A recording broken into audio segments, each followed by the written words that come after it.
All right, let's get the hockey story and everything else on a bleak day in sports short. What a dark day. It kind of matches the weather out there, Hudson. Thank you. It's been elation to deflation in just 48 hours for NHL fans. The owner's proposal Tuesday was the first glimmer of hope in this labor stalemate, but today the players' counter-proposal fell flat. In a meeting that lasted only an hour, NHL Commissioner Gary Bettman calls the players' latest offer a step backwards. The Players Association came back and basically made 3 alternate proposals on player share, all variations to some degree of the one proposal that they made over the summer and really haven't deviated from since. We are told 2 things. All 3 proposals are rejected in their entirety. And secondly, the proposal that we recently got, I gave you the numbers on that before, is their best offer. The proposal that we made, so we can be clear about it, at 50-50 and all the other things, was the best that we could do.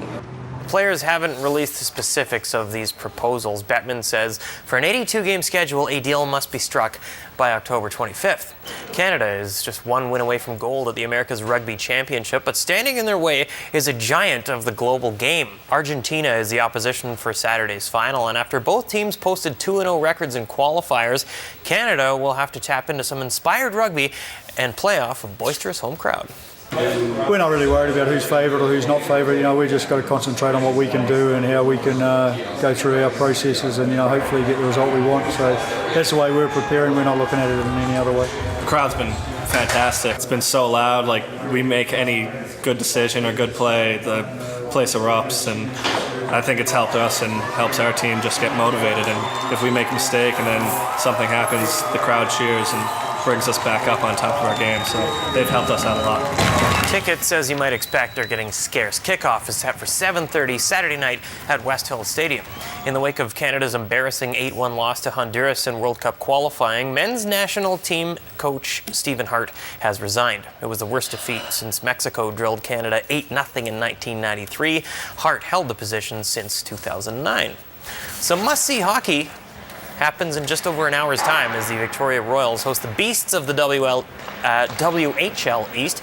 With just 1 loss in their first 11 games, the Calgary Hitmen are on quite the roll. The Royals and Hitmen swung one of the biggest trades of the season when the Royals sent Zane Jones to Calgary for Alex Gogolev. The smooth skating Russian sniper has been sensational for Dave Lowry's team, while Jones has 10 points in 11 games for Calgary. It's a special night for Coach Lowry as well. He coached the Hitmen to one of the best records in WHL history in 2009. It's a challenge for us to see how we can respond to a top team, and you know, we've had some matchups with Kamloops, and we've had periods where we've been a good hockey team, and we know tonight that we're going to have to be particularly sharp, and we're going to have to play a real smart game.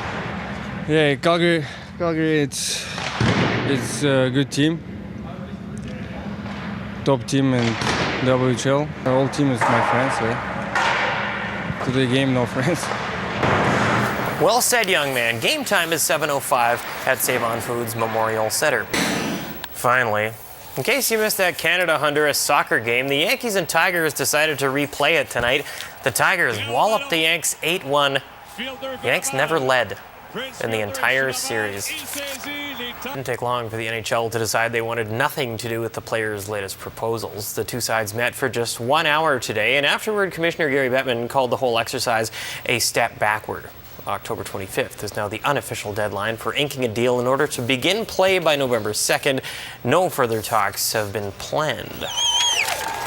So this might be the closest thing we'll get to NHL hockey all season. Trevor Linden, wearing his old number 16, swooped in on this kids' road hockey game in downtown Courtenay this afternoon as part of an island visit sponsored by First Insurance. 2 blocks of Courtenay's downtown streets were shut down for festivities that included a motivational talk on leadership and community involvement from Captain Canuck. I've always felt the responsibility of being a leader and giving back and trying to make a difference, and you know, I think communities have many different leaders, whether it be teachers or coaches of sports teams and that sort of thing. So you know what, if I can make a small difference, that's means a lot to me. Linden is, of course, a veteran of the lockout era. He was there in '94 when half a season was lost due to CBA strife. And he was, of course, back with the Canucks in time for the epic 2004 standoff. Linden is monitoring talks closely, and like the rest of these hockey fans, wants the NHL back on ice. Unlike last time in '04, we were pretty much speaking two different languages, they're kind of speaking the same language. It's just the bottom line is to fight over money. And, they'll figure it out. They'll sort it out one day. I mean, when that is, who knows? I mean, it's unfortunate, but I guess this is the world we live in, and unfortunately, that's kind of the unfortunate side of professional sports. Well said. And if you didn't get a chance to meet Trevor, he'll be dropping the puck at a Comox Valley Glacier Kings alumni game at 7:30 tonight. Bet he's glad he's out of it, huh? I think so, and he's doing well. He looks good. And we're not going to mention you know what. Baseball? Yeah, not a fan, not following. It's done. It's over. All right. Jordy, thank you. All right.